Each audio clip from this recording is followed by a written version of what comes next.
Hello à toi, c'est Content Antique de Bourgogne. Si tu es passionné d'objets militaires et que tu collectionnes le militaria, alors abonne-toi, cette chaîne est faite pour toi.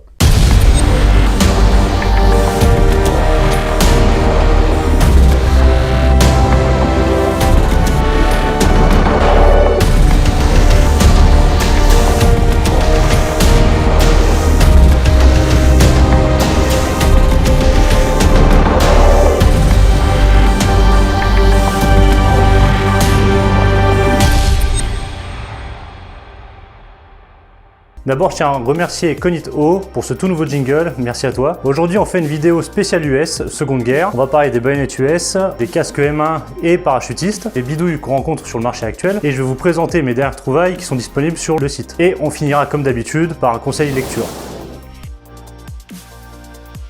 Alors on va commencer avec la première, c'est la modèle 1905. C'est pour fusil Springfield modèle 1903. Son fourreau est en toile avec la boutrole en cuir. La lame est droite avec une gouttière. Ensuite, on a celle pour le fusil modèle 1917. Elle a aussi un fourreau en cuir. Elle est reconnaissable avec ses deux crans sur la plaquette en bois. Attention, si tu as une baïonnette qui ressemble très fortement à celle-là et qu'il n'y a pas ces deux crans, ça veut dire que tu es en présence d'une baïonnette anglaise.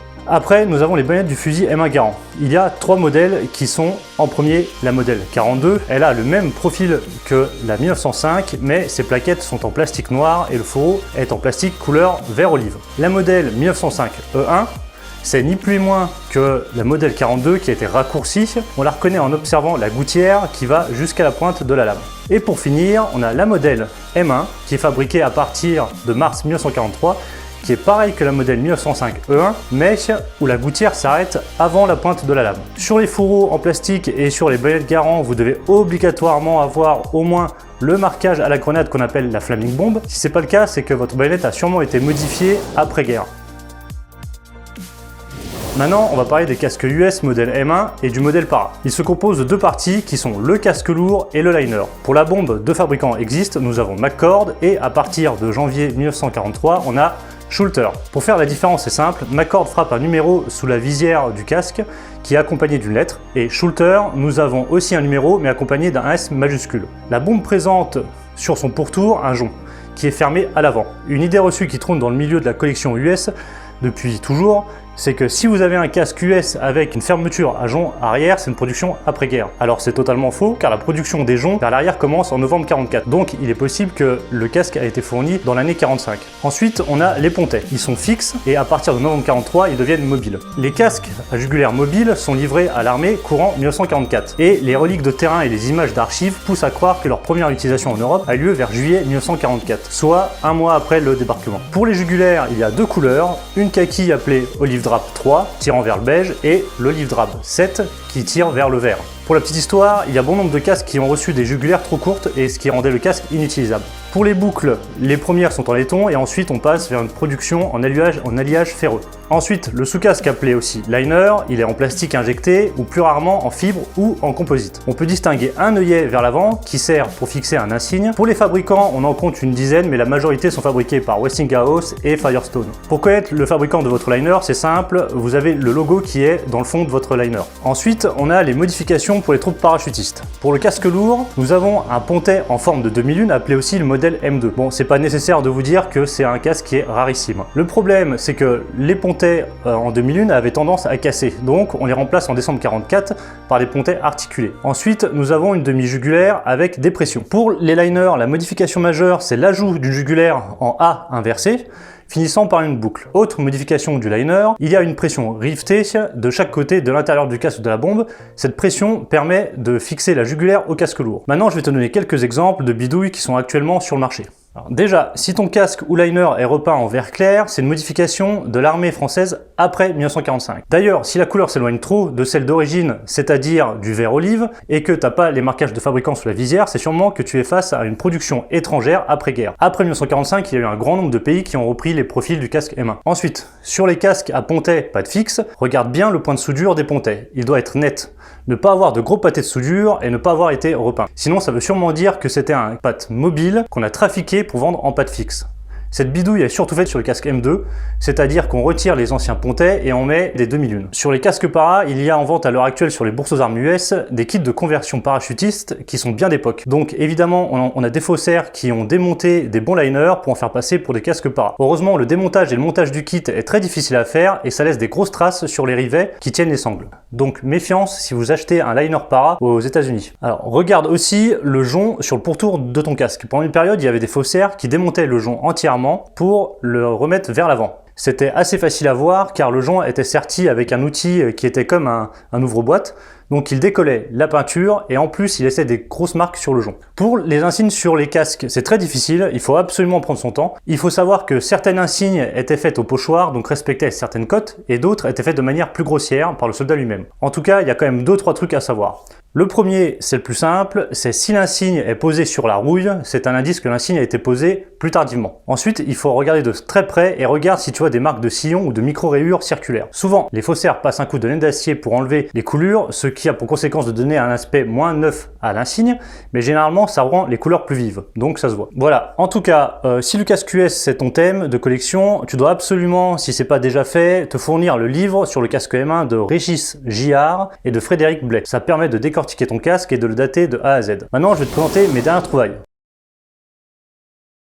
Alors, on va passer aux nouvelles rentrées de la semaine. Voilà, donc petite rentrée de cette semaine. Malheureusement, on ne peut pas rentrer du matériel US comme j'ai rentré la semaine dernière tout le temps. Voilà, donc là, ça sera une rentrée un peu plus modeste. Donc, ça sera tout disponible sur le site. Et on va commencer, voilà, on a un pistolet en neuf, manufacture royale de Maubeuge. On a un mousqueton d'artillerie Second Empire, ça c'est le modèle 1822T bis, avec une platine manufacture impériale de Châtellerault. Un sabre allemand, avec la lame gravée et régimentée. Un 1896 de Fantasy. On a un 1854 de cavalerie de ligne à 2 anneaux. Alors la particularité de celui-là, c'est que on a une lame Premier Empire, voilà. Donc c'est un sabre Second Empire avec une lame de récupération du Premier Empire. Et la lame, elle a bien été modifiée, voilà, dans sa pointe. Voilà, la pointe est ramenée dans l'axe. Voilà. Un bidon de cantinière avec le nom de la gentille cantinière et l'attribution au régiment, 29e chasseur à pied. Le mouchoir d'instruction militaire, celui-là c'est le modèle sur le montage et démontage du fusil Lebel. Ensuite on a un peu de petit matériel, donc on a une coque de allemand modèle 42. Voilà, celle-là elle a dû servir pour faire de la peinture. Un poignard Coutreau, un porte-baïonnette allemand, il est daté 1940.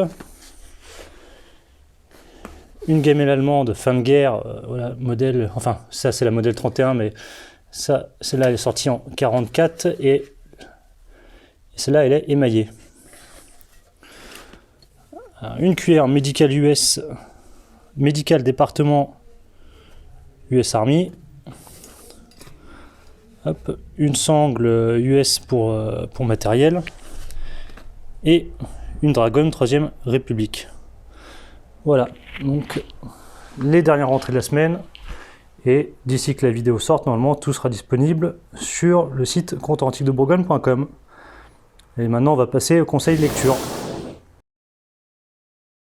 Cette semaine, on va rester dans l'US avec le guide du collectionneur US Army en 2 tomes. Il est super complet en termes d'uniformes, équipements et effets personnels. Il traite aussi des parachutistes, des troupes de montagne et des personnels féminins. Il y a un gros travail de recherche sur tous les équipements et les objets du quotidien du GIs. J'espère qu'ils vont sortir le même pour les Marines, ça serait vraiment super intéressant. Alors moi, ça m'a changé la vie car la plupart de ma documentation sur l'américain, ça a été acheté aux États-Unis, donc je l'ai fait importer. Et là, au moins, on a une bonne doc en français. Alors attention, je vois sur des forums ou sur des groupes que certains les vendent 2 fois leur prix. Alors faut surtout pas les acheter à ce prix-là car ça sert à rien. Les 2 tomes ont été réédités et donc ils sont disponibles sur plein de sites. Donc n'encouragez pas la spéculation qui est inutile. Voilà, cette vidéo touche à sa fin.